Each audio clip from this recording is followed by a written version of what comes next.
dia depois da agência Standard & Poor's ter rebaixado a nota de risco de investimento do Brasil, hoje o governo minimizou a notícia. O ministro da Fazenda, Henrique Meirelles, diz que a elevação da nota é uma questão de tempo. Quem tem mais informações ao vivo é a repórter Mariana Jungmann.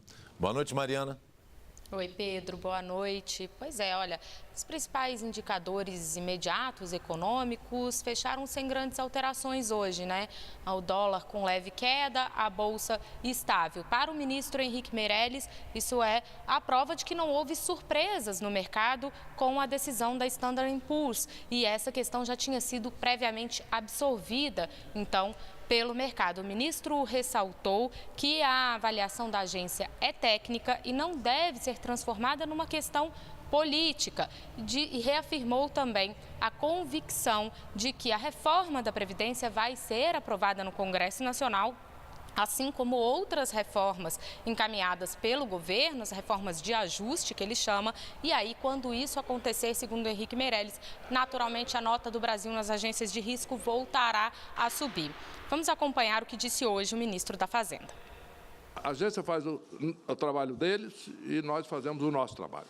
Nós temos a nossa agenda de trabalho e, na medida em que isso vai funcionando, as agências vão reconhecer no devido tempo. Você conhece alguém que já investiu em moedas digitais como Bitcoin? Ou você já pensou em investir? Hoje, a Comissão de Valores Mobiliários, órgão que regula o mercado de capitais no país, proibiu a compra direta dessas moedas por fundos de investimento, por considerar uma aplicação arriscada. Inflação e taxa básica de juros baixas. Para muita gente, isso significa que é hora de investir com um pouco mais de risco.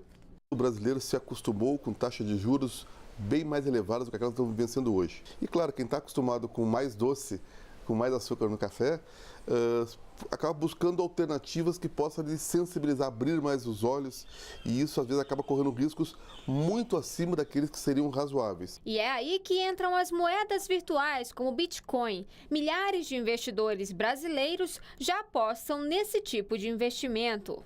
As criptomoedas como o Bitcoin são consideradas moedas como o real ou o dólar, mas que não existem no ambiente físico por meio das cédulas, só no ambiente virtual. Uma decisão da Comissão de Valores Mobiliários pode tornar mais incerto o investimento nas criptomoedas, pelo menos no Brasil. É que hoje a CVM, órgão vinculado ao Ministério da Fazenda e que dita as regras para o funcionamento do mercado de capitais, proibiu que os responsáveis por fundos de investimentos comprem as moedas digitais. O que está proibido a partir de hoje pela CVM é que o administrador de fundos, aquele que pega dinheiro de terceiros, pegue esse dinheiro, coloque em criptomoedas e classifique isso contabilmente como um ativo financeiro. Isso está proibido. Agora, você, o consumidor, como pessoa física, se quiser tomar essa decisão, aí por conta do risco de cada um. Em ofício, a Comissão de Valores Mobiliários justificou que as discussões existentes sobre o investimento em criptomoedas, seja diretamente pelos fundos ou de outras formas, ainda se encontram em patamar bastante incipiente e que ainda há muitos riscos associados à sua própria natureza, como riscos de ordem de segurança cibernética. Quando se compra uma criptomoeda, está se comprando de quê exatamente? Onde é que está indo esse dinheiro? Qual é a custódia? Como é que é a custódia disso? Ou seja, há um espaço para fraudes.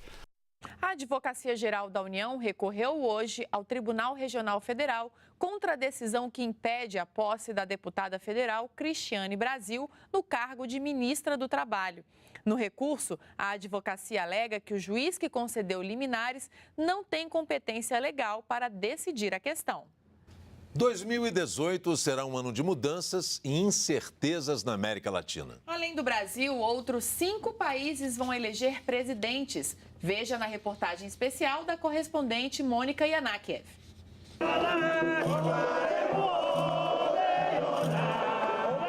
2018 é ano de mudanças em Cuba, segundo as previsões dos pais de santo.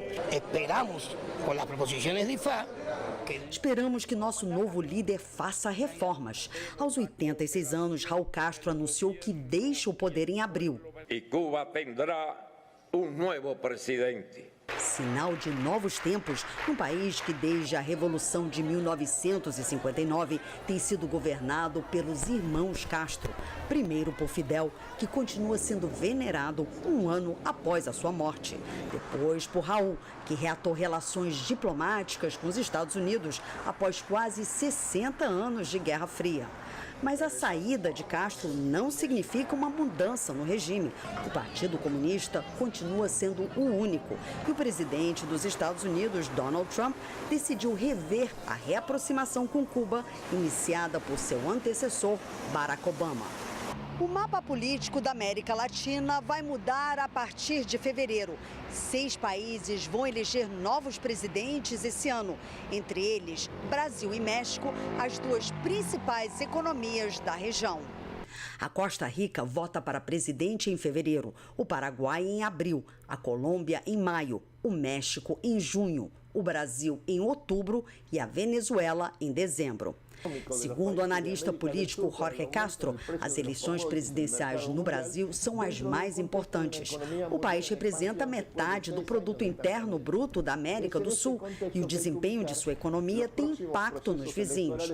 Mas os presidentes que foram eleitos esse ano serão beneficiados por uma conjuntura econômica mais favorável, tanto na região como no mundo. Os processos eleitorais no Brasil e nos outros 5 países da América Latina vão acontecer num contexto de recuperação da economia regional e internacional depois de 6 anos de estancamento.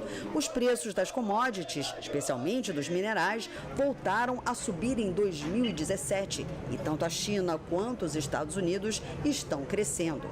O presidente da Costa Rica, Luis Guillermo Solís, deixou o poder sem ter cumprido a promessa feita há 4 anos de combater a corrupção. A corrupção está carcomiendo nossa democracia e está quebrando as finanças públicas. Um escândalo envolvendo a compra irregular de cimento chinês atingiu os 3 poderes costarricenses. E faltando um mês para as eleições, 4 de cada 10 eleitores ainda não sabem em quem votar. No Paraguai, manifestantes enfrentaram a polícia para impedir a aprovação de uma lei permitindo a reeleição do atual presidente, Horácio Cartes. O Congresso foi queimado e um jovem líder opositor foi morto por um policial. Cartes desistiu do segundo mandato e tentou fazer seu sucessor no Partido Colorado. Mas a ala mais conservadora escolheu o filho de um funcionário da ditadura de Alfredo Stroessner para representá-lo nas eleições de 22 de abril. Já o presidente da Colômbia, Juan Manuel Santos, termina seu mandato com uma vitória. Construir a paz é o desafio mais grande. Um acordo que acabou com meio século de guerra entre as forças de segurança colombianas e as Farc, a guerrilha mais antiga da América Latina. 7.000 rebeldes depuseram suas armas e formaram um partido que, a partir desse ano, terá representação parlamentar garantida. As eleições presidenciais de maio serão fundamentais para consolidar o processo de paz. O acordo com as Farc foi criticado pelos ex-presidentes Álvaro Uribe e Andrés Pastrana. Seus partidos de centro-direita se aliaram para disputar a sucessão de Santos. A escalada da violência preocupa os mexicanos. 2017 foi um dos piores anos nesse sentido. Poderosos cartéis de drogas estão por trás do massacre de 43 estudantes, da morte de dezenas de jornalistas e de cenas como essa, de cadáveres pendurados debaixo de uma ponte. O Congresso aprovou uma polêmica lei de segurança interna regulamentando o papel das Forças Armadas no combate ao narcotráfico. A ofensiva militar contra o crime organizado, iniciada há 11 anos, e a resposta dos criminosos já mataram quase 200.000 pessoas. Durante a discussão e aprovação da lei, as estratégias para combater a violência na última década falharam, diz o esquerdista Andrés Manuel López Obrador, candidato do partido opositor Morena às eleições presidenciais. Ele é o favorito nas pesquisas de opinião. A Venezuela também deve realizar eleições presidenciais no final desse ano. Tudo indica que Nicolás Maduro vai lutar pela reeleição sem enfrentar nomes fortes da oposição, apesar de o país continuar em crise com uma inflação anual de 3 dígitos e a falta de remédios e alimentos. Muitos dos principais líderes opositores estão presos, fugiram para países vizinhos ou foram inabilitados de participar da política. Várias nações africanas reagiram à notícia de que o presidente dos Estados Unidos, Donald Trump, usou um palavrão para se referir a vários países em desenvolvimento. Quem conta pra gente é a correspondente Paola Diorti. Segundo a reportagem do jornal The Washington Post, o presidente disse em uma reunião sobre reforma nas leis de imigração que os Estados Unidos não devem aceitar imigrantes de países de merda. Ele se referia a Haiti, El Salvador e nações africanas. Ainda segundo o jornal, o presidente sugeriu que os Estados Unidos recebam mais imigrantes da Noruega. Pelo Twitter, o presidente se apressou em negar que tivesse usado um termo tão pesado e disse que é tudo invenção dos democratas. Mas um senador do partido desmentiu a versão de Trump. O democrata Dick Durbin confirmou que o presidente usou uma linguagem vulgar durante a reunião e que repetidas vezes chamou as nações africanas de países de merda. Funcionários negros da Casa Branca defenderam o presidente contra as acusações de racismo. O governador de Nova York criticou os comentários atribuídos a Trump. Ele os classificou como nojentos, repulsivos e degradantes para o cargo de presidente dos Estados Unidos. O Escritório das Nações Unidas também chamou os comentários de racistas e disse que eles incentivam a xenofobia. Este ativista político do Haiti disse que Trump é um câncer para o mundo. Na capital da Nigéria, Lagos, este homem disse que é isso que se espera de uma pessoa como Trump. No Quênia, residentes de Nairobi disseram que os comentários são um abuso para as nações africanas.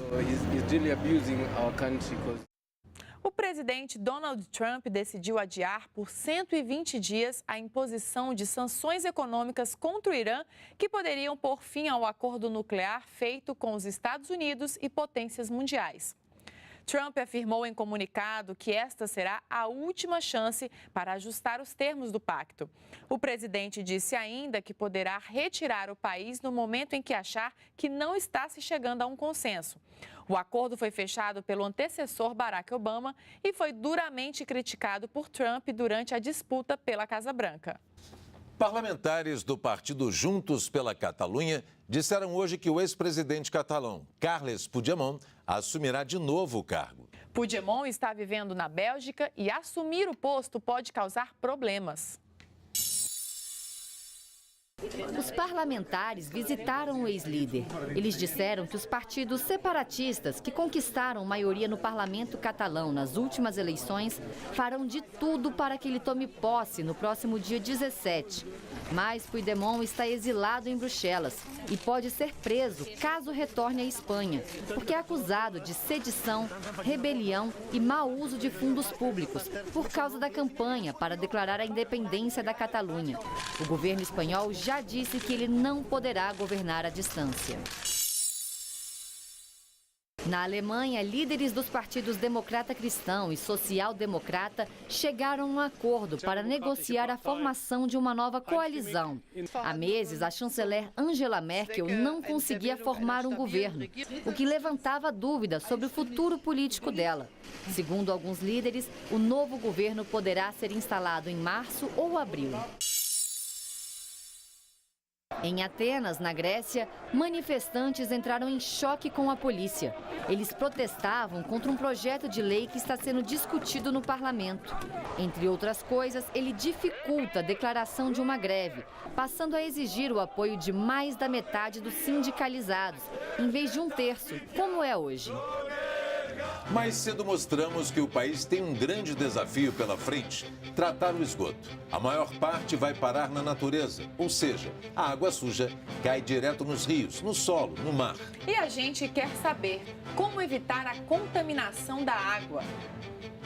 De certa forma, sim, todos nós, né? Quando lavamos a mão com sabonete, usamos shampoo, condicionador, então sempre estamos poluindo, não tem como, por mais que a gente tente evitar, não tem como, né? A gente joga o lixo na lixeira específica, não só não jogar na rua, mas certificar que aquele lixo está sendo coletado para evitar que esse lixo vá parar em algum lugar não específico, jogar lixo no lugar certo, lixo hospitalar para um lugar diferenciado, sempre diferenciar o tipo de lixo que ele tem que ir. E pela nossa transmissão ao vivo no Facebook, Fabrício Amorim, de Valência, na Bahia, disse: o acesso à educação é imprescindível para evitar a contaminação da água. Desde a infância, uma boa educação incita um comportamento consciente e zeloso em relação ao meio ambiente. Participe das nossas perguntas do dia também no Twitter. Vai lá no Repórter Brasil e segue a gente.